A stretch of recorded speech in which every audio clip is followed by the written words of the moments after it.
scantily clad goth witches with jiggle physics. That is what we in the industry call a hook, and don't you even pretend it didn't work. Sit down and pay attention. We're talking about Albion Online. In this video, I'm going to cover some of the best systems I've ever seen in any MMORPG, then some of the most infuriating design choices, small mistakes, fun moments, irritating losses. I'll even show you the absolute degeneracy I found myself embracing in my one-shot PvP build. I'll give some brutally honest feedback on a player-focused event, and then I'll address the cash shop issues. So let's do this. 100 hours is a long time to do anything for. You could learn to cook one meal really well, you could clean your entire house several times over, or watch every episode of Game of Thrones and still have 30 hours left to complain about the ending. But in the gaming world, especially the world of MMORPGs, 100 hours isn't seen as that much time. Players will tell you whatever game they play doesn't even get good until 100 hours in, because MMO players are made of Stockholm Syndrome and time dilation. But let's be real, the average person doesn't have 100 hours of free time to dedicate to a hobby or game they might possibly end up liking. Most people need a game to be good the moment it starts, and stay good as they play it. Who actually has the time to play a game for 100 hours to see if it does eventually actually get good? I do. Hello, I'm Josh Trefayes, and I play MMORPG games for a long time to see if they get good. In this episode, I've spent the last 100 hours of my gaming time playing the Sandbox MMO Albion Online to answer the question, if you do play Albion Online for 100 hours, does it get good?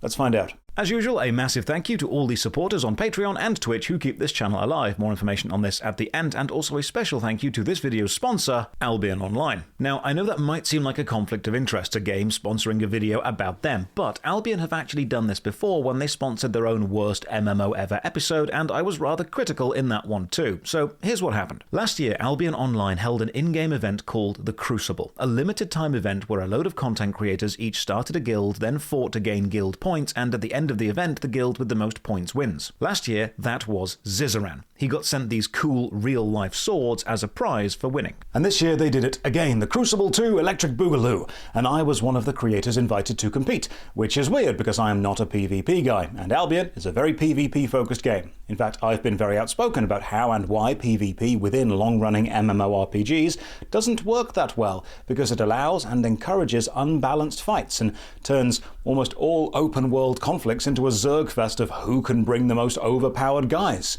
But this year had something different. This year, the Crucible 2 had ways to earn guild points through PvE.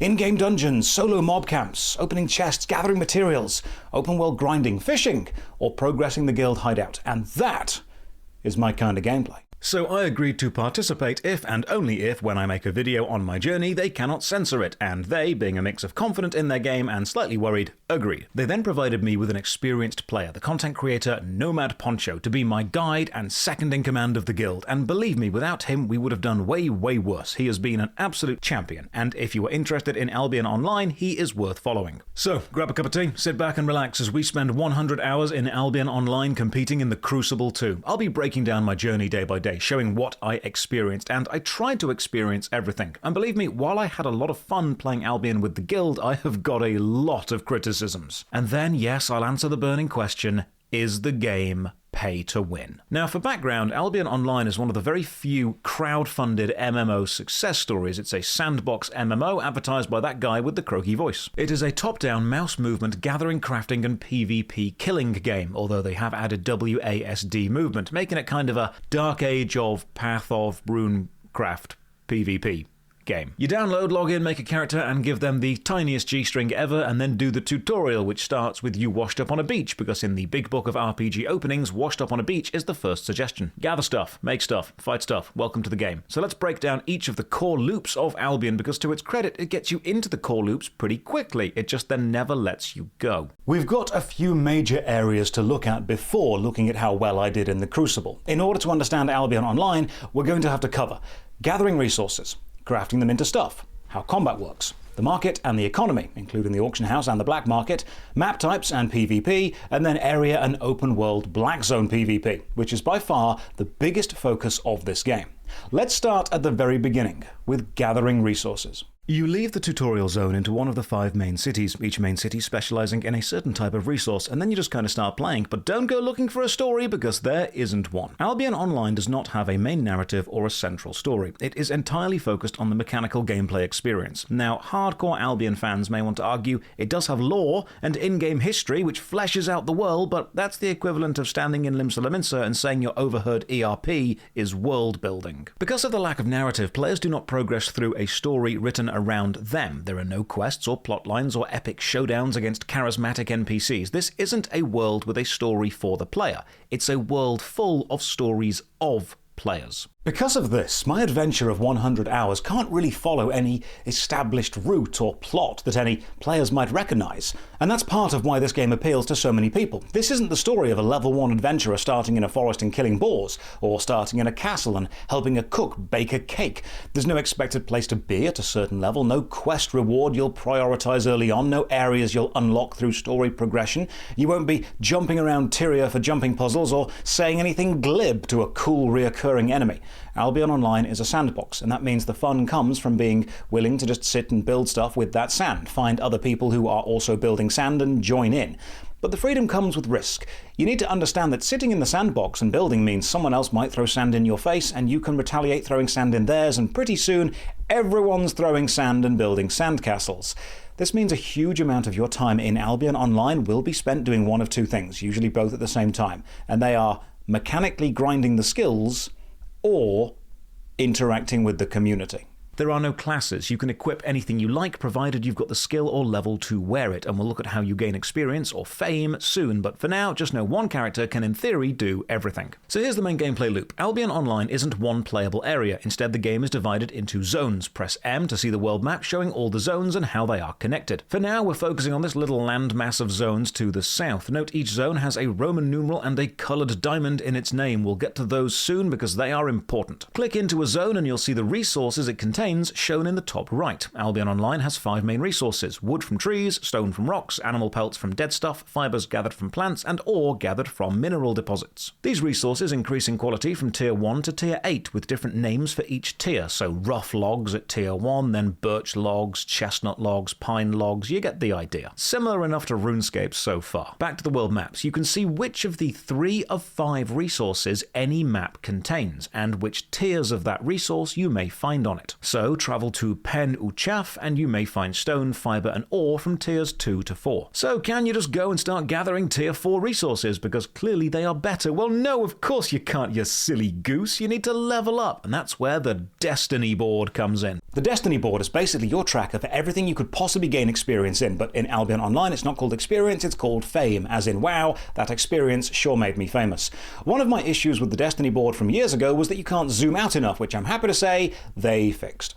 Here's how it works. You progress through the board starting from the middle, moving outwards. To move along a tendril, just do the thing which gives you fame in that tendril. To see what that is, click the tendril. So the line going straight up is the adventure path you'll progress naturally, gaining fame in anything. Further along, you see that when you reach 10,000 fame, you get Adept Adventurer, so you can click that to see that when you get that, you access some new mounts, bags, capes, and weapons. If it's a skill you can progress or a thing you can gather, it's on the Destiny board.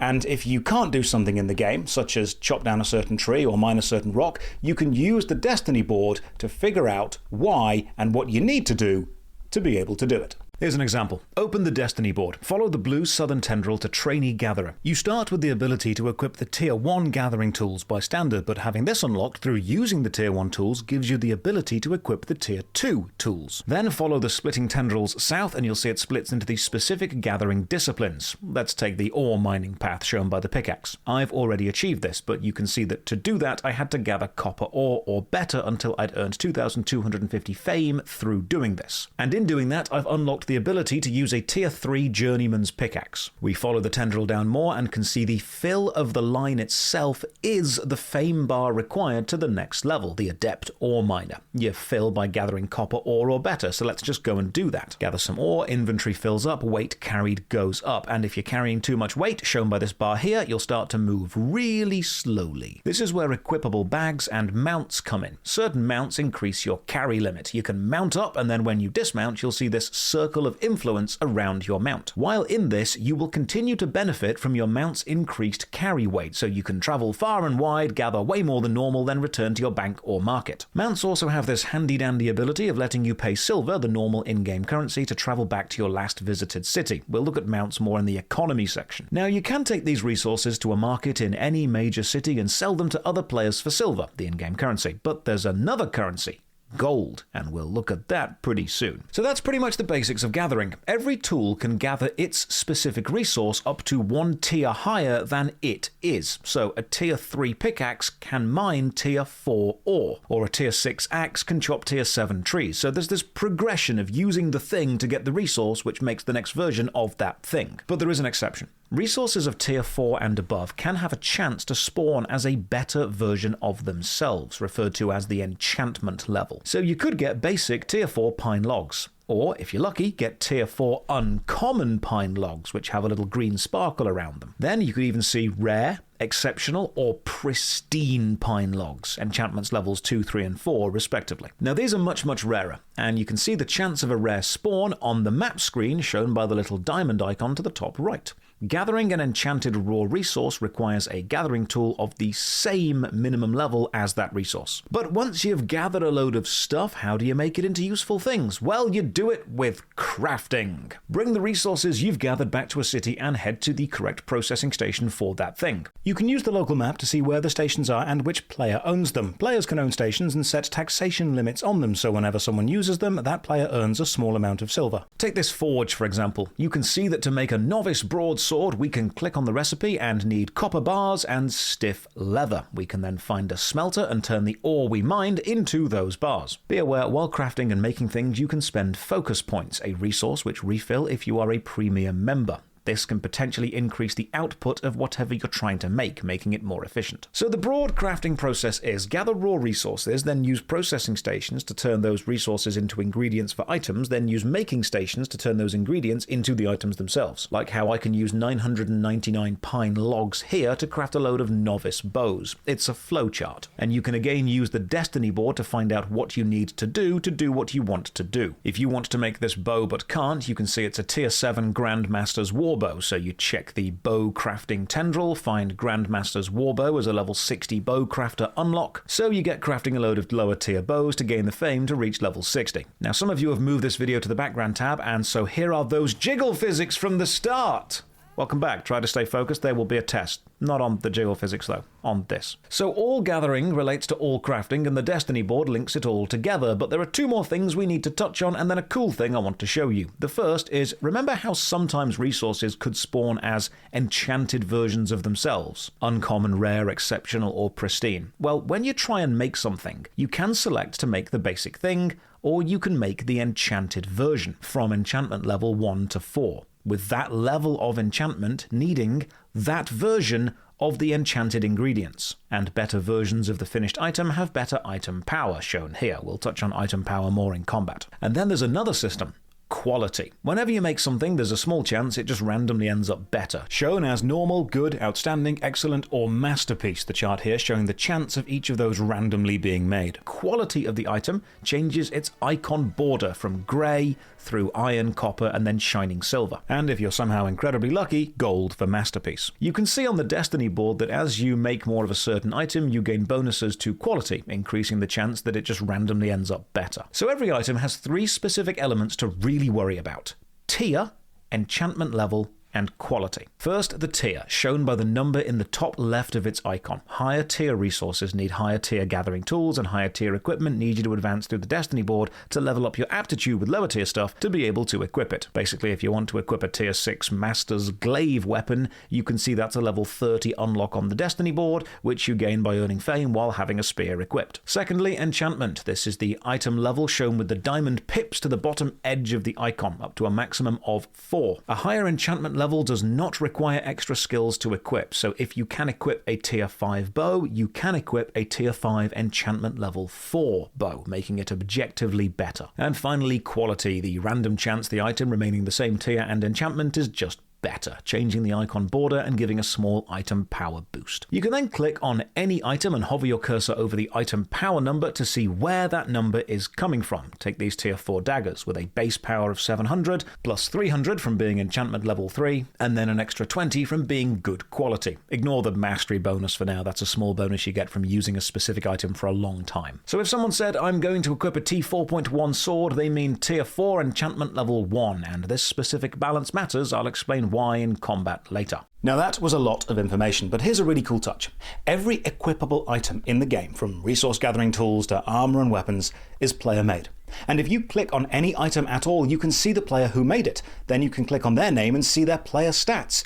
You could even whisper them or send an in-game message. This is what they mean by player-made economy. Every relevant item is totally player-made, which means it's highly likely that someone somewhere was killed by something they made and then sold to the auction house or lost by being killed and looted. And remember, you can buy everything you need already made on the marketplace of any major city with silver. And if you don't have silver, you can use gold, the premium currency. Now, gold skews the game quite a bit, and believe me, we'll get to that. We'll get to that real soon. Zenny, please don't sue me. So you've gathered, and you've crafted, and you've followed the destiny board, equipped yourself with some armor and weapons. Time to travel into the big dangerous world and fight some NPCs. So let's go over combat, starting with abilities and item level. Albion Online broadly divides combat into warrior, hunter, and mage gameplay, with each having a different level of focus on melee or ranged combat, high DPS, high control, or high defense, with some focusing on healing your allies. You've then got 6 equipable item locations: main hand, offhand, helm, body, legs, and cape. For main hand, Albion Online has 17 different weapon types, such as sword, axe, bow, mace, and then each weapon type has 8 different subtypes within it, so sword as a weapon type is divided into 8 different types of sword. You've then got 18 different offhand items, with 6 for warrior, 6 for hunter, and 6 for mage, and 15 different types of cape, so there's quite a lot of choice. Now for armor, it's broadly broken down into 3 types: plate armor, which has high defense but low damage output; leather, with middling defense and middling damage output; and cloth, with high damage output and low defense. And there are 9 cloth headgear items, 9 leather head items, and 9 plate items. Then 9 different body armors for each armor type, and 9 different leg armors for each armor type. And as each of them does something different, and provided you have the fame level on the destiny board to wear them, you can equip a combination of absolutely anything you like. Full plate? Go for it. Plate helm, cloth body, and leather shoes with a crossbow? Sure. Full leather with a hammer? Why not? Cloth shoes and helm with a plate body and a bow? Give it a try. And remember, each of these items also exists in a different tier, with different enchantments and different qualities. So if we go to the wiki, we can see that the tier 4 weapon adept hammer actually exists in 25 different versions, with 5 enchantment levels from 0 to 4 across 5 qualities from normal to masterpiece, and each version of the same hammer has slightly different stats. But why does any of this variety matter? Well, that's where abilities and item power come in. So let's go over abilities first. I know a lot of this is information that's quite heavy and dense to process, but I've already used the jiggle physics trick twice, and I know it's only going to work once more, so I'm saving it for later. For now, just lock in. I believe in you. We can do this.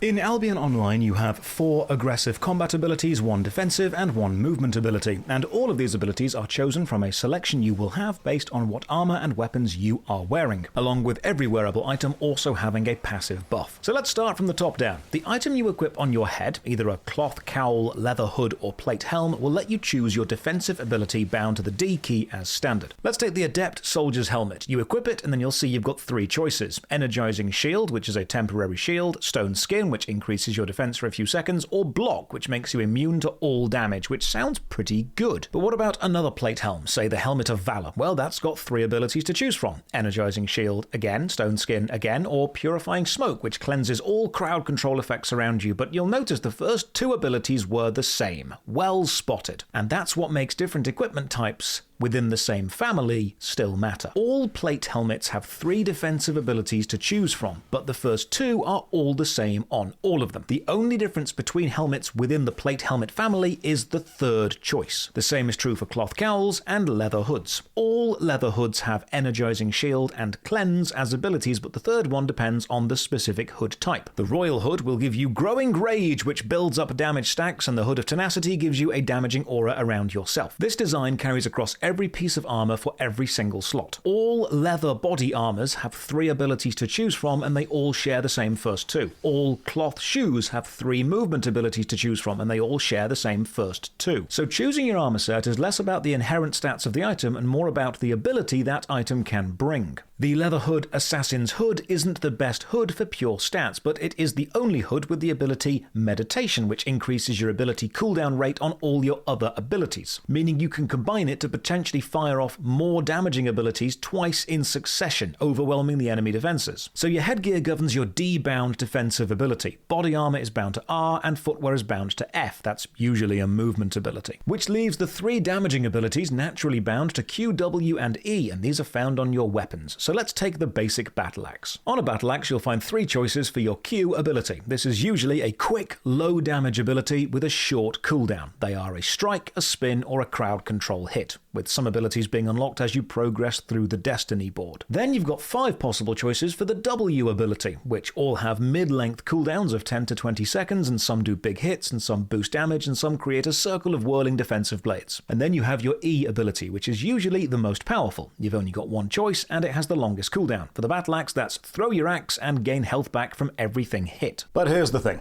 All 8 specific weapons within the axe family have exactly the same Q abilities and W abilities. The only difference is each one has a different E ability. The battle axe gets thrown. The Reaper dashes and slices. The Realm Breaker leaps toward the target and smashes the ground. So if you want to use an axe, your choice of which specific axe kind of comes down to which E ability do you need in any given situation that you're about to go into. The same is true for all the other weapons. Every weapon of any specific type has the same ability choices for Q and W, so all bows have the same, all fire staffs have the same, all war gloves have the same, but each unique version of a weapon within that weapon family has a different E ability.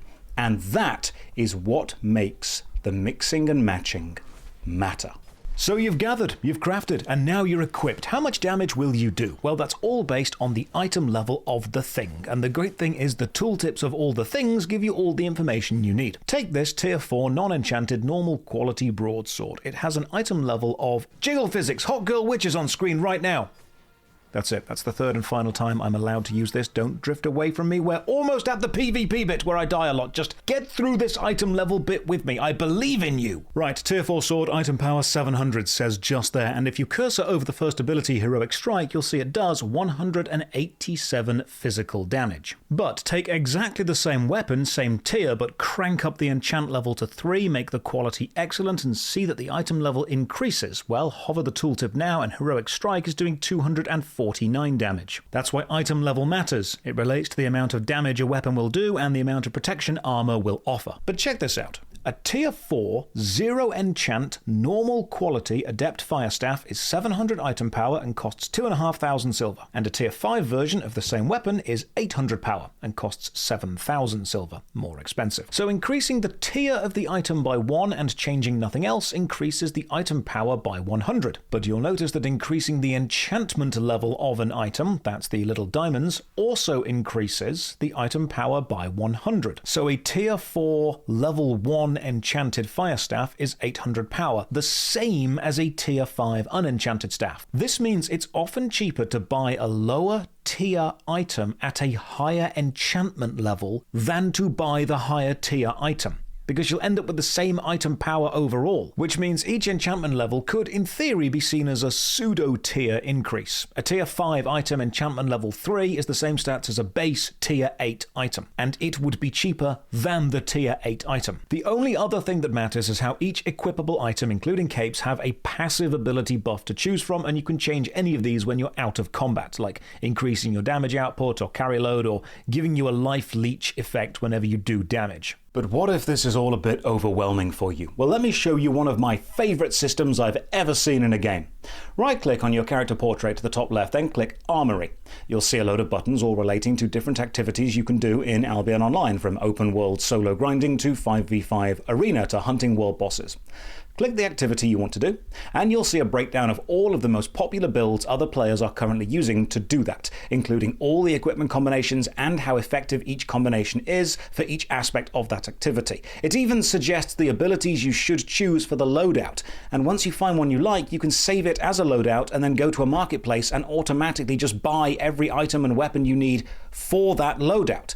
This is an incredible in-game system for giving new players the framework to build off until they're confident enough to make their own choices. So now we know how to gather and craft and what the equip things actually mean. Can we finally go into the world and do gameplay? I mean, yeah, sure. Travel, explore, enjoy, gather, maybe discover a solo dungeon entrance which will send you to a linear combat challenge where you fight through and kill the boss and loot the chest for some cool stuff. And remember, all the stuff you loot, that's actually stuff that was made by a player at some point in time and then sold to the black market, the game's internal item sink. Maybe after all this exploring you could go and see the black market or a new city and check your bank. And oh, hang on, why is your bank empty in this city when it was full in the previous one? Well, that's because all cities have individual banks and marketplaces, and playing Albion Online means engaging with the economy. Remember how each map has only 3 of the 5 resources on it, and how there are 5 starting cities? Well, that means that the resource distribution on the map isn't evenly balanced. Fort Sterling, where I started, has a load of stone all around it, but very little high-quality wood, while Thetford, the northwest starting zone, is surrounded by a load of wood, but very little stone. This means with separate player-driven marketplaces, the supply and demand for each resource is different in each city based on its availability. So there is a whole trade route gameplay system going on about gathering resources in one place and then using your ox and mount to bring them somewhere else and sell them for a better price. That's why you'll see players on the ox mount everywhere. It has a super high carry limit, so can let you take a load of resources from a place where they are cheap to a place where they are expensive. The in-game currency is silver. You can earn it from selling stuff or killing enemies in a dungeon, or buy it with premium currency, which we'll look at soon, because believe me, the ability to progress faster with real money is absolutely broken. So now you know how to progress the Destiny board, which will help you gather resources, then process them into ingredients and make equipment, and how to equip stuff and choose your abilities, and why traveling between marketplaces is a good idea. So you gear up, hop on your ox, go and gather,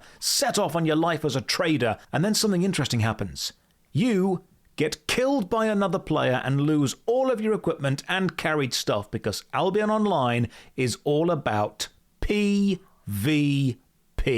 There are non-PvP aspects of Albion Online. We'll look at those soon, but the most prominent design, indeed the thing the entire game is basically built around, is killing other people and taking their stuff. Remember the world map and those little coloured diamonds by each individual zone? Blue zones are safe. Other players can't attack you here, and usually contain up to tier 5 resources, so new players can just stay here. But you'll quickly find out you need to leave them and go further afield to get better resources. In fact, you'll see the starting continent is quite small, but to the north is a much, much bigger landmass. You'll travel to this landmass through your town teleporter, and you'll find much more dangerous zones and better stuff. The yellow regions are when things start to get dangerous. You can choose when in a yellow region to mark yourself as PvP flagged, and then you can attack other PvP flagged people. But here's the twist. You can still be attacked even if you have not flagged yourself. But if you do attack somebody who isn't flagged for PvP, you will lose reputation. And the lower your reputation, the fewer zones you'll be allowed to visit. If you prove yourself a dishonorable player, eventually you'll lose access to blue zones and then yellow zones entirely. Now, the good news is,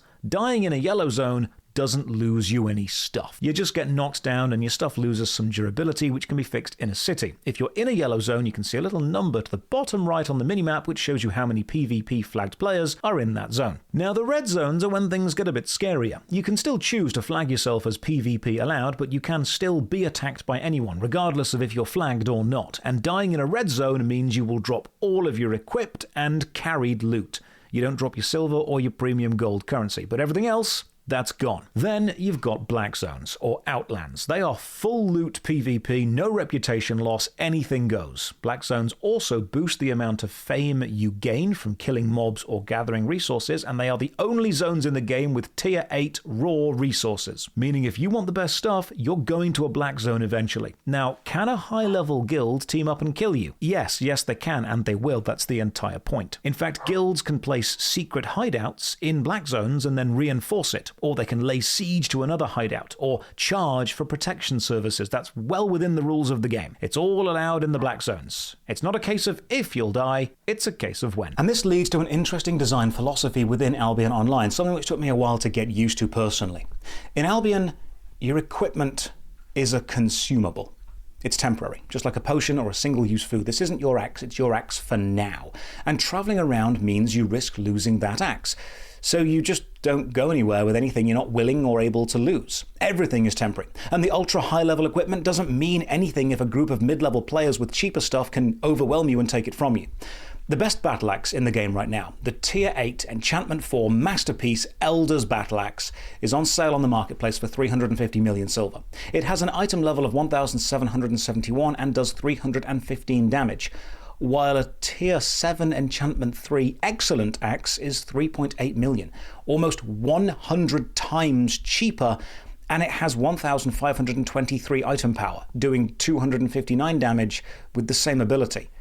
That's really close damage numbers, but vastly different costs. The cheaper axe is about 82% of the damage output for 1.1% of the cost. Now, I'm not saying these are hard and fast prices. The beauty and insanity of a player-controlled economy is you can buy or sell whatever you like for whatever someone is willing to pay. But one thing is very true. You can buy mid-tier gear, die, and then rebuy the same set hundreds of times over for the same price you can buy the ultra top-end items once. And you will be doing that. So having a lot of silver is important to keep funding your own adventures. Or failing that, a lot of gold, but we will get to gold soon. So now you've got the basics of what Albion wants to be. Gather, craft, equip, hunt, kill, die, do it all again. Big dangerous world rewarding organized PvP with rare resources. So now we can go to why I am here and take part in the Crucible. The original Crucible event happened last year as of posting of this video, and there was, for want of a better word, drama. Content creators built guilds and then they worked to earn season points, which are gained through progressing your guild objectives. At the end of the Crucible event, the highest point guild won, and that last year was Zizaran.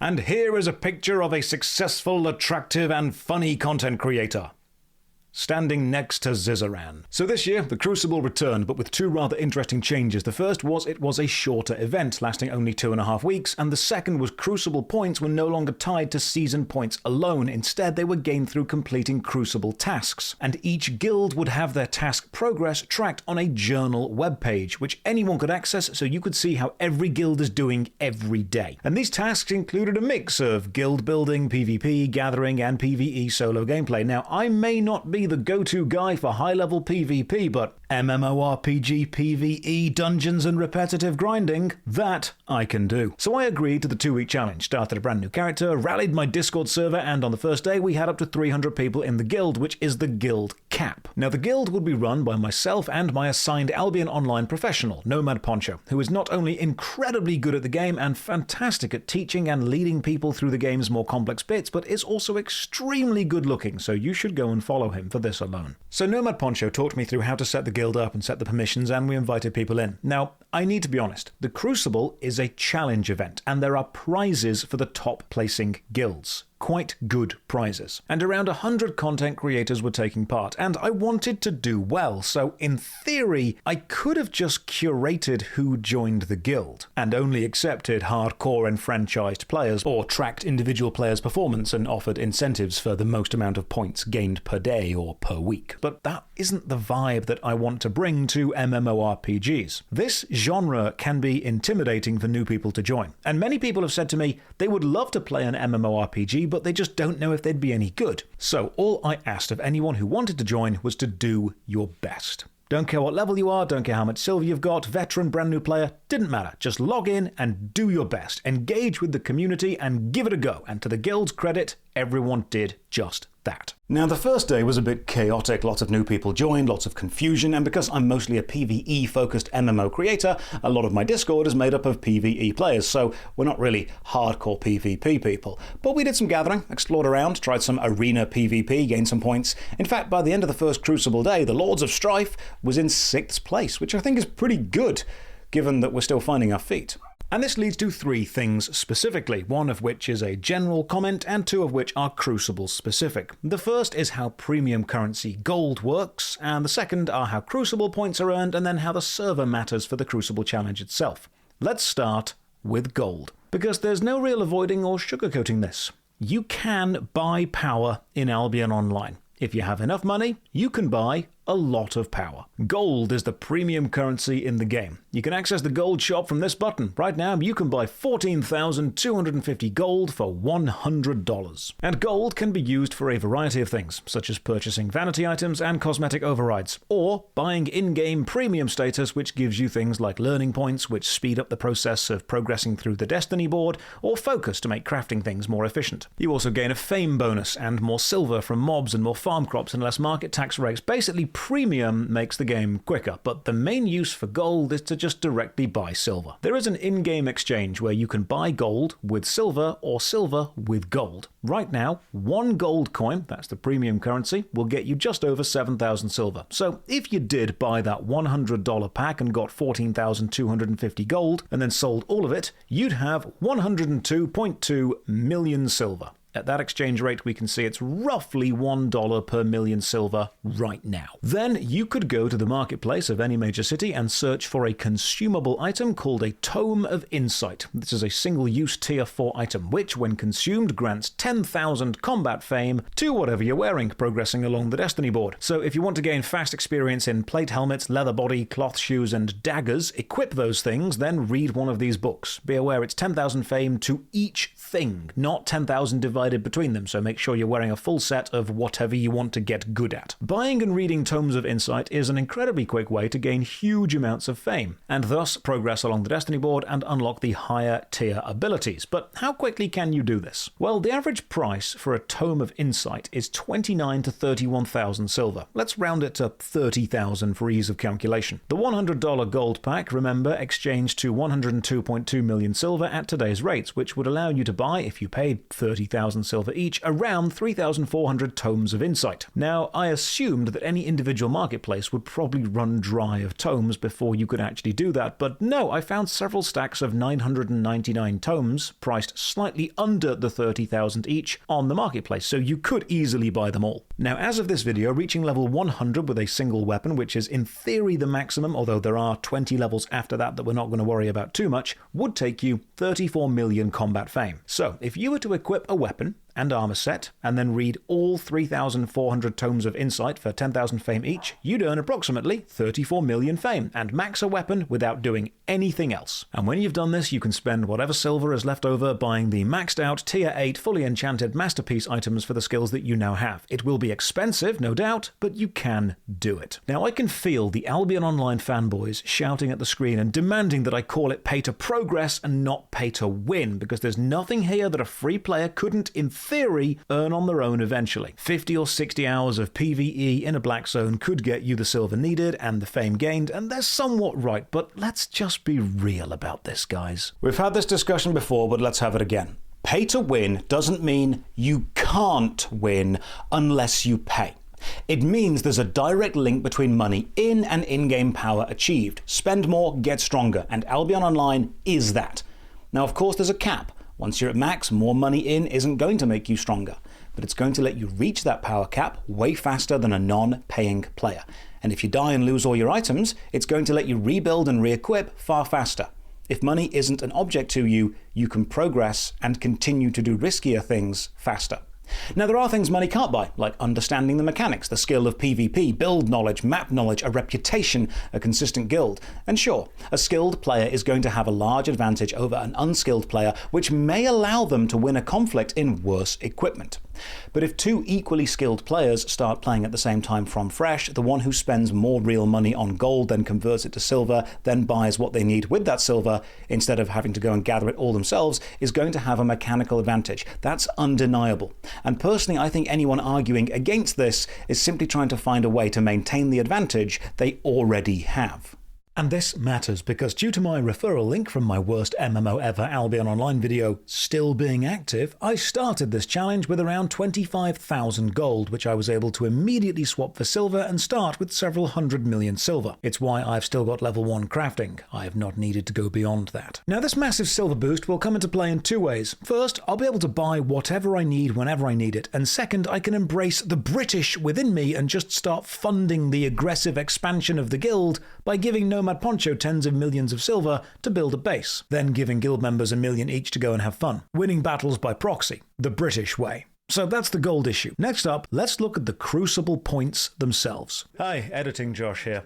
So this next section of the video was basically my feedback on how the Crucible event itself was ran, with some of my critiques and some of my input for if they do a Crucible 3. But I realized that it doesn't actually affect the video that much because the vast majority of your time, if you choose to play this game, is not going to be in the Crucible event. The whole thing boils down to allowing powerful, established, already rich and wealthy players to join the Crucible allows them to join with an inherent advantage that wasn't mitigated by any kind of safeguards put into place, because the Crucible itself took place on the live server of the game, not a temporary game mode server, like a lot of other MMORPGs do. So this bit is heavily cut down, but I still want to talk about the live server. If you want to see more of my feedback on the Crucible event itself, go and watch this clip on the Josh Strife Says channel, which is curated clips from the Twitch streams. Thanks. I love the Crucible event in theory, in principle. An intense, limited time in-game event designed to facilitate a big battle between guilds sounds great, but I think holding it on a brand new server would have brought people together a bit more, maybe reduce the number of blue and yellow maps, maybe have only 4 or 5 black zones. Have a brand new economy, so gathering and crafting and selling really matters, and the new players at least start on the same level as the established ones, because as it was, there was no reason to craft anything new for this event. I suggested this on a stream and got a lot of pushback from some established players. They said that it wouldn't matter if the event was held on a fresh server. You'd never make things perfectly balanced or fair because the long-time players would know how to rush to the end game and the routes to take. They'd lock certain areas down. They'd make the best stuff. And honestly, good. That's what in-game knowledge should be. That should be the factor which matters, not mechanical advantage from the opening. So remove the mechanical pre-existing advantage and let the guild show what they can do in a short time. In fact, you'll notice that while gathering and PvP are Crucible points, crafting anything isn't. And I think this is because if it was, the meta would just become buy all the resources on the auction house already and make them into things. They knew the existing economy would affect the Crucible in some way, so they removed any way of earning crafting points. This meant a huge amount of new players who were excited to craft shouldn't actually do that if they wanted to help the guild. And if we're going to hold the Crucible again, while we'll never make it perfectly fair or balanced, I don't think we should let perfect be the enemy of progress. Now, day 2 would bring the first major drama. It started with a message from Nomad Poncho. He was going to lead a small elite team into a black zone and place down a guild hideout. This was one of the Crucible goals, and guild hideouts would give us somewhere to use as a base in the dangerous black zones. But Albion Online is a PvP game that's been going for over 10 years, which means there are some very deeply enfranchised players and very high-level powerful guilds who take this game very seriously. And Nomad let me know that he had to do some rather intense negotiations and navigate some guild politics to find a place we'd be allowed to place the hideout. Not allowed by the game rules, but allowed by the other high-level players and the politics around them. Remember, this is the live server, so we're dealing with a delicate ecosystem of power established over a decade. Editing Josh here, quick correction. The EU server was released in 2024 and the Asian server in 2023. It's the American server that was released over a decade ago. The one we're playing on right now only has about 2 to 3 years worth of politics to deal with. Important if you do decide to jump in. So I thought, fantastic. That's the exact type of content which should be streamed and viewers can watch it. It's high risk, and that's exactly why Nomad and the task force had to do it off stream. You see, the problem with streaming a PvP-focused game is you are advertising not only your in-game location at all times to people who might want to come and kill you or bring a big group to harass you, but also you are advertising what you are equipped with, so anyone who does want to kill you can bring the perfect counter. Now, there is a cool streamer setting in-game which blanks out the map name and hides a lot of your information from others, but people can still just watch the stream and work out where you are in real time. So we don't have any footage of Nomad Poncho or the elite task force placing the hideout, and instead I just did some solo dungeon runs all day. Solo dungeons are random caves which spawn on the map, or you can buy dungeon maps to force the spawn. It's not the worst content ever, and I like the jiggle physics in the Sanctum. That's 4 times, guys. Come on, sort yourself out. But then day 2 ended with disaster. First off, we dropped down to 9th place. And second, and much worse, we discovered our neighbouring guild hideout in the Black Zones were French. I play video games to escape real life, not be reminded of it. Day 3, I spent the entire stream playing Devil May Cry 2 because chat were being silly and needed to be taught a lesson. On day 4, I decided to do something important and lead by example. I asked Nomad Poncho to show me the ropes on some more dangerous content.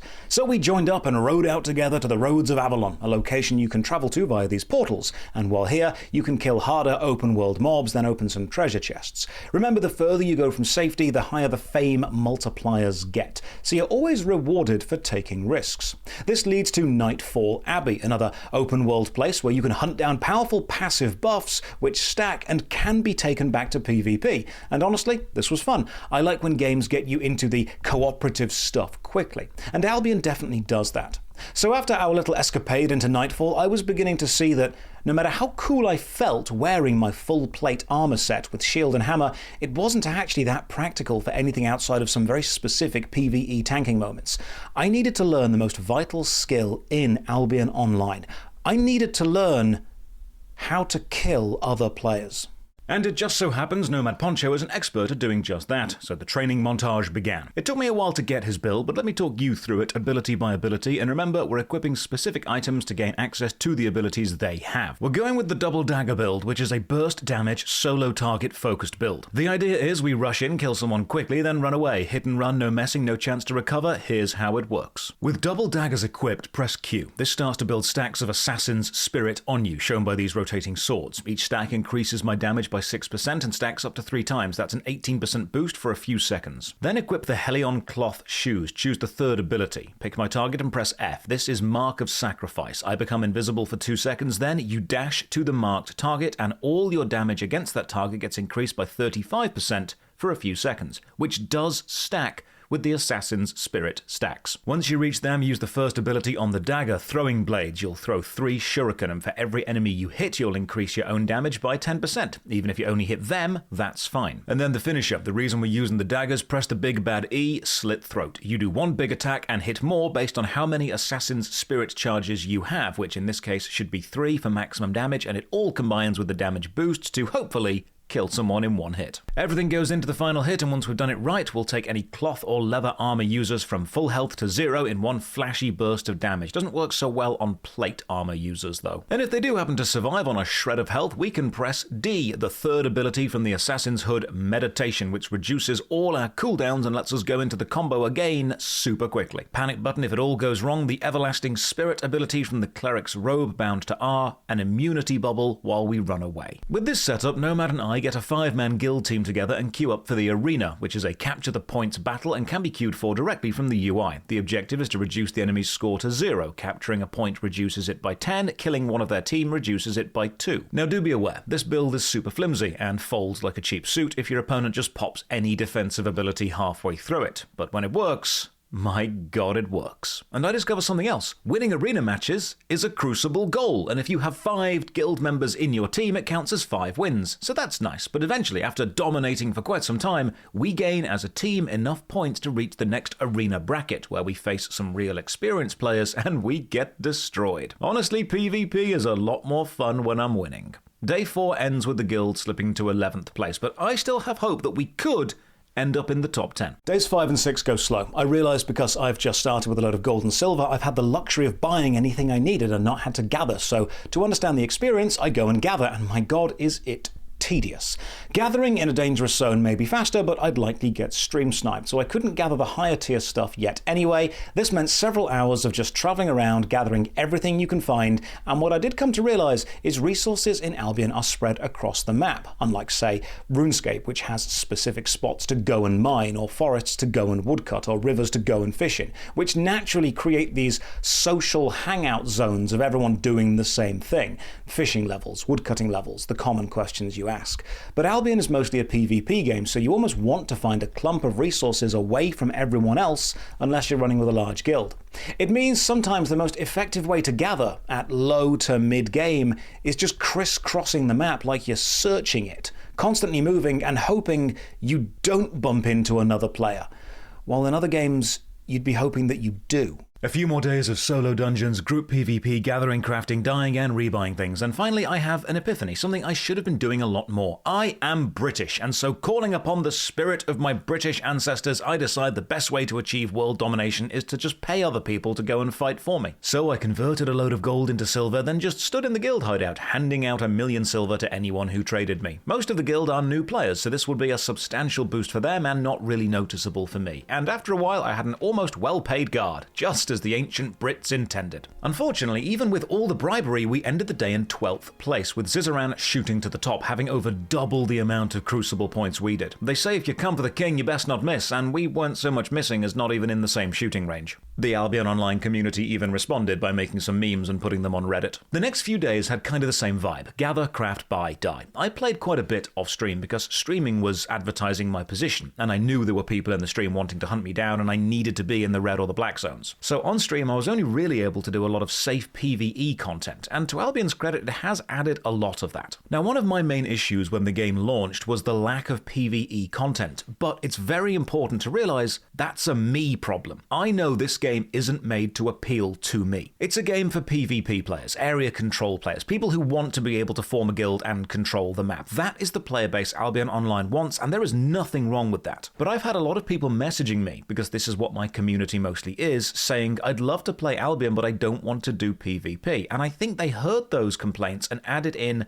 monster tracking in the overworld, solo dungeons, group dungeons, safe PvP arenas, and the mists to gather faster. So while Albion Online is undeniably a PvP-focused game, there is enough to satisfy a PvE player, but not enough to hold them for the long term. It's mostly here so if they like it and stick around, they will eventually try PvP, and they might like that more. Now, I've had a lot of PvP-focused players tell me they actually dislike Albion adding in this content at all, saying it dilutes from the main game's focus, and I can see where they're coming from. A dangerous world with dangerous activities appeals to a specific subset of players. People that may have enjoyed games like Mortal Online, and removing that danger makes the game feel softer. And I can understand the overall appeal of the game was, it is a difficult, challenging, dangerous game. But I do think that having different activities for different players, especially if it keeps the player base fresh and healthy, is overall a good thing. By now, the Crucible rankings have broadly divided themselves into 3 very distinct victory brackets. You've got first and second place almost neck and neck, fighting every day for the slimmest point margin, switching places almost daily. Then you've got all the guilds from 3rd down to 8th. These aren't gaining anywhere near as much as the top 2, but they're still really close with each other, and a strong push from any of them could rearrange the list. And then you've got the guilds from 9th to 12th, firmly in the several thousand point range, above the 13th by quite a margin, but not gaining as fast as the higher guilds. And as of day 12, the Lords of Strife is just about hanging on in 12th place.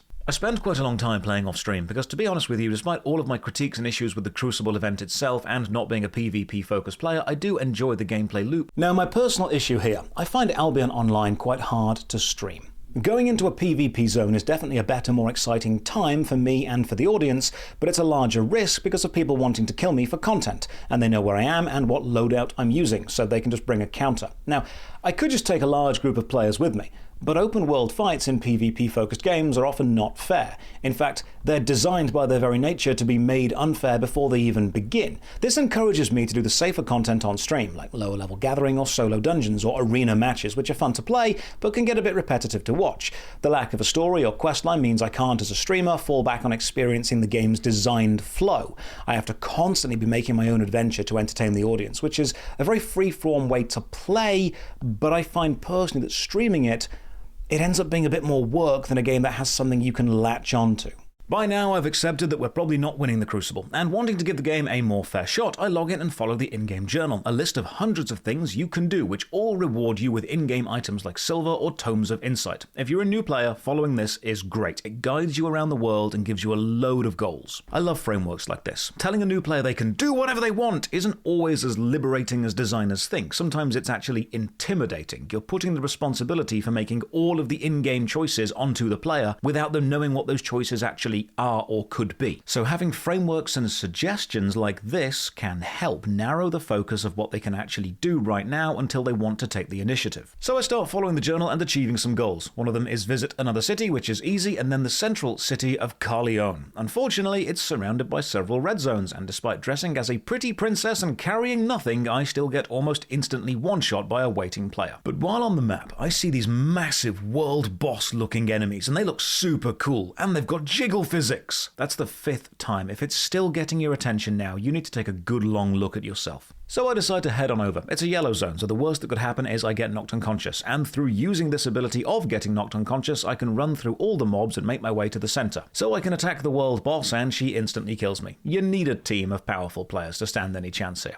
I do, however, discover Albion Online has a sit command, and if you're wearing a pretty princess dress like me, it's a bit strange. This footage was taken on May the 1st, with only 3 days of the Crucible left, and the guild had dropped to 12th place and had stabilized there. The real drama was the top 2 spots. Zizaran with his Road to Exile guild, and Diables with Bazzini, hope I'm pronouncing that correctly. Both over 1,000 points ahead of the 3rd place guild. They were swapping leaderboard positions daily, in some cases hourly, and they were both playing for insane hours. I was able to speak to Zizaran briefly, and he was pushing 15 to 16 hours a day grinding content every day for the entire Crucible, because Ziz just loves Albion and Ziz loves winning. And that is one of the game's greatest strengths, perhaps its single greatest strength. Albion Online really appeals to people who just really want to win. It doesn't need the story to grip you or the characters to charm you, it just needs you to want to be the best at it. And I can understand the appeal. One of my favourite board games is the social deduction game Resistance, which is just a sci-fi reskin of Avalon. It's similar to One Night Ultimate Werewolf. It's about guessing who the evil people are. And then they take the social deduction idea years later and make the Traitors TV show, so people do love this format. But the reason I bring this up is these games are so much more fun when everyone playing them just really wants to win. If you put a group of people who don't really care in these games and have them act as just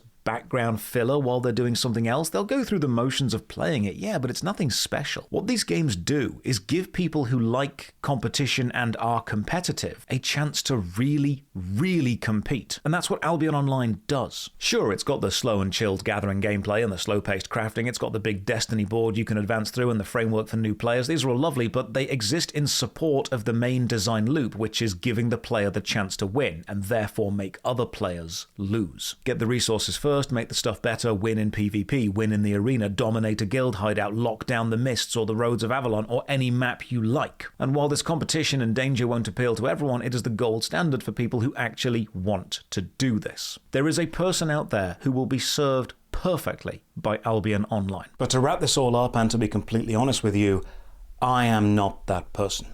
Albion Online isn't a game designed to appeal to me. Albion Online is one of the best sandbox games, and I'm a theme park design enjoyer. I'm a story-focused, narrative-enjoying, PvE, boss-killing, dungeon-crawling, jumping puzzle kind of guy.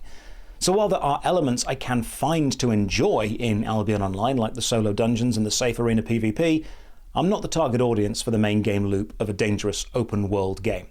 It's kind of like I can enjoy the side dishes and the nibbles at a fancy dinner, but I'm not a fan of the main course. And I don't have to be. You might be.